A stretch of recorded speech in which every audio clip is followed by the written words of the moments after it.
Olá, professores e professoras de todo o Brasil. Eu sou o Thiago, do grupo Interpretar e Aprender, e esse é o gameplay de Assassin's Creed Odyssey. O jogo se passa no período clássico da Grécia Antiga, e essa versão é a Discovery Tour. Isso quer dizer que não tem sangue nem pancadaria, permitindo que a gente utilize essa construção virtual na sua sala de aula com os seus estudantes. Antes de começar essa viagem, não se esquece de se inscrever no canal e seguir todas as redes sociais do Grupo Interpretar e Aprender para não perder nenhuma novidade do mundo dos jogos na educação. Durante esse vídeo eu vou falar bem pouco, para você ter a oportunidade de levantar as questões do seu interesse com seus estudantes. Vamos lá para a Grécia?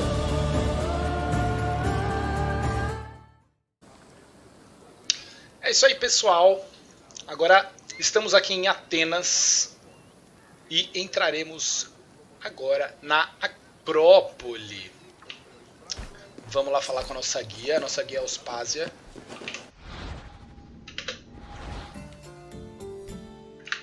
Saudações, viajante, e boas-vindas à Acrópole, a brilhante joia de Atenas.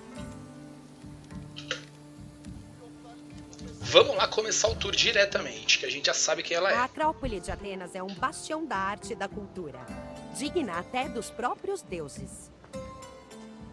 Dentro desta cidadela, você encontra muitos prédios sagrados e importantes, além de algumas das obras de arte mais magníficas da Grécia.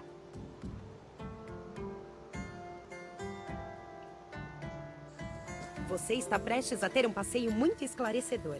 Quando tiver terminado, encontre-me e podemos conversar sobre o que você viu. Até lá!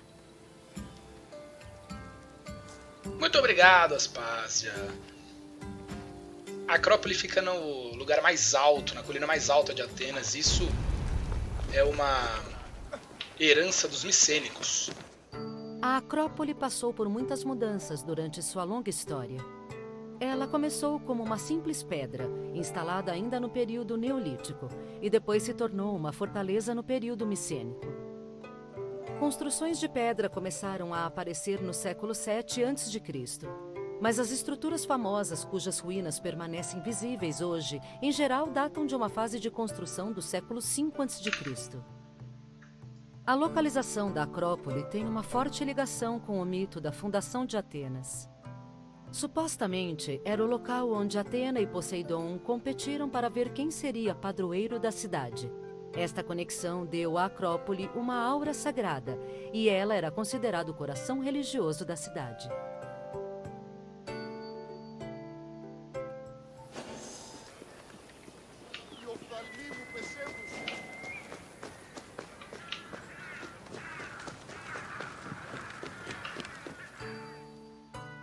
O templo de Atena-Nice foi construído sobre o que restava das antigas fortificações da era micênica.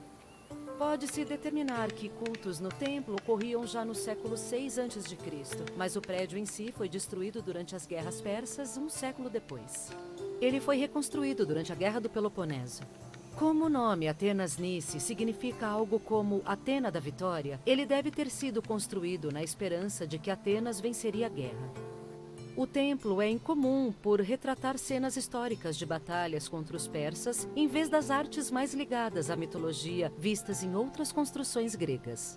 A sacerdotisa do templo era escolhida aleatoriamente entre os atenienses e recebia um salário anual de 50 dracmas, além de peles e troféus de animais sacrificados.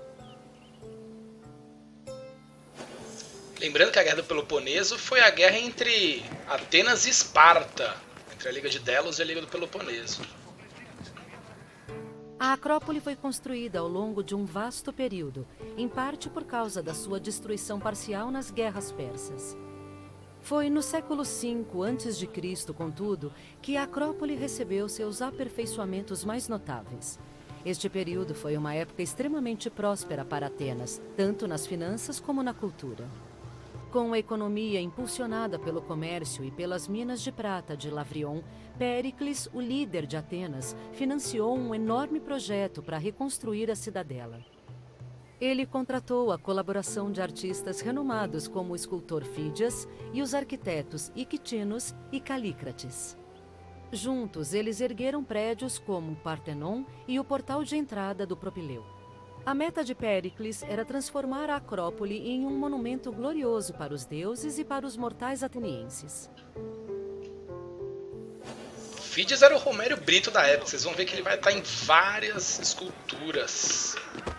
Ih, empurrei o cara aqui. Não vou passar aqui para não empurrar mais ninguém. E olha o tamanho da estátua de Atenas que tinha no centro da Acrópole.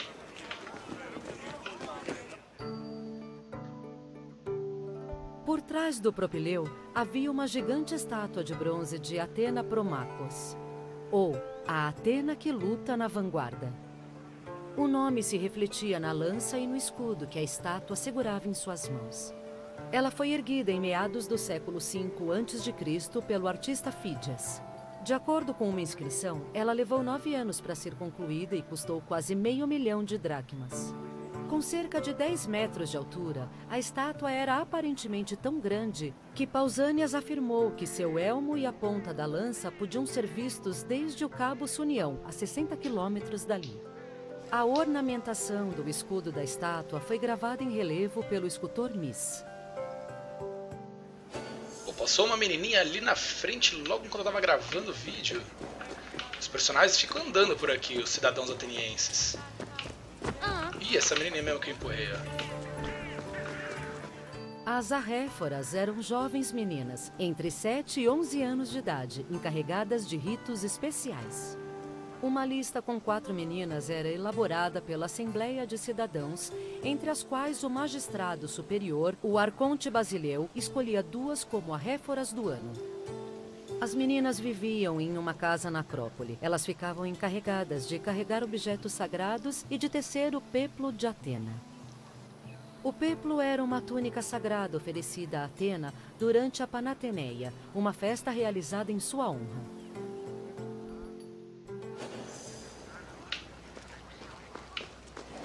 Falei ali no começo que a Acrópole é feita no topo da colina. Isso é uma herança da cultura micênica. Os micênicos foram um dos primeiros povos a ocupar a região da Península Balcânica. Vamos dar uma olhada aqui na cidade, ó. Que bonito. Não!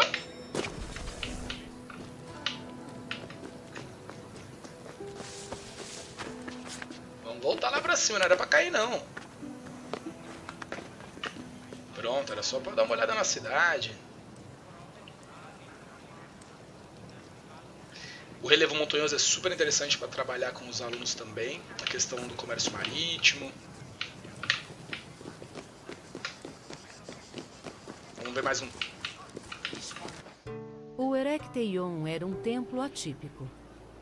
Ele era dedicado não só a Atena Polias, mas também a Cécrope, o mítico fundador de Atenas, ao filho dele, Erisiquitão, e até a Poseidon, o deus do mar que desafiou Atena para disputar a posse da cidade. O templo estava dividido em seções. A parte leste abrigava uma estátua dedicada a Atena, enquanto a seção oeste pertencia conjuntamente a Poseidon e Erisiquitão. Acreditava-se ainda que o túmulo do rei Cécrope estava sob o pórtico de Cariátides. Sob o templo havia uma cripta que acreditava-se conter as serpentes sagradas de Atena. As serpentes talvez gostassem de doces, porque as sacerdotisas de Atena supostamente as alimentavam com bolos de mel.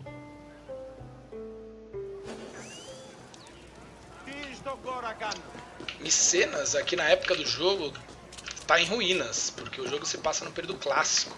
Micenas é do período arcaico. Atenas não tinha esse esplendor todo na época que Micenas tinha o seu esplendor. E agora a gente vai entrar no Paternon, que é o principal edifício aqui da Acrópole. E hoje ele está em ruínas.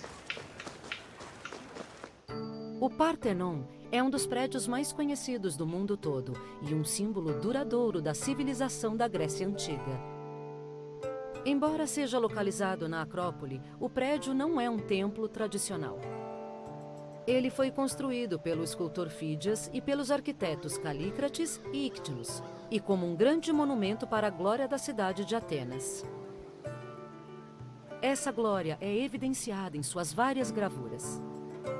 Um dos monumentos mais ricos em gravuras da arquitetura grega, as decorações do Partenon retratam diversas cenas mitológicas. Elas incluem o nascimento de Atena, a luta dela contra Poseidon para ser a padroeira de Atenas, a batalha entre os deuses e os gigantes e a procissão da Grande Panateneia. Baita de uma pesquisa histórica para fazer esse jogo, hein?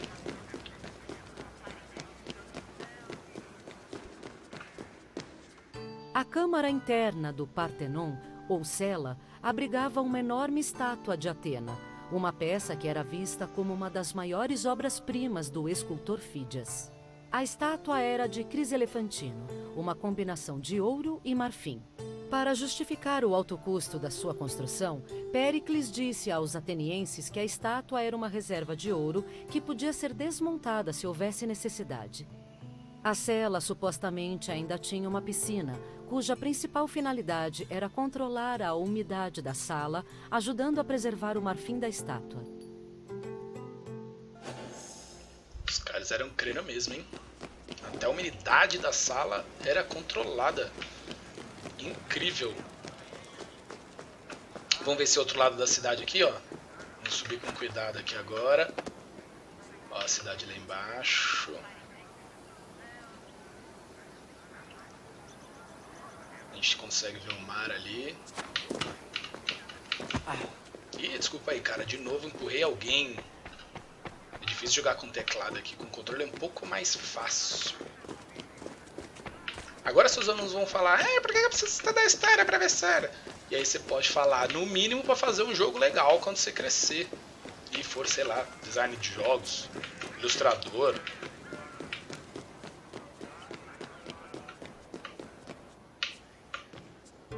O tesouro de Atenas localizava-se no Partenon, onde se acreditava que ele seria protegido pela própria Atena. O tesouro continha objetos de grande valor adquiridos em diversas conquistas, além de uma pilha de moedas cunhadas de prata e várias oferendas para Atena. Péricles também decidiu transportar todo o tesouro da Liga de Delos para o Partenon em 454 a.C. Isso foi um grande testemunho do poder de Atenas sobre o restante da Grécia. As riquezas eram divididas em duas partes, a demosia, que pertencia à cidade, e a hiera cremata, que era dedicada à deusa e usada exclusivamente para fins de cunho religioso. Lembrando que a Liga de Delos foi uma associação de cidades, uma equipe de cidades gregas para lutar contra os persas nas guerras médicas. E essa foi a Acrópole de Atena, pessoal. E o que achou de conhecer a Acrópole? É realmente algo notável, não? Um santuário sagrado e uma maravilha arquitetônica em um só lugar. Se tiver alguma dúvida, não hesite em perguntar.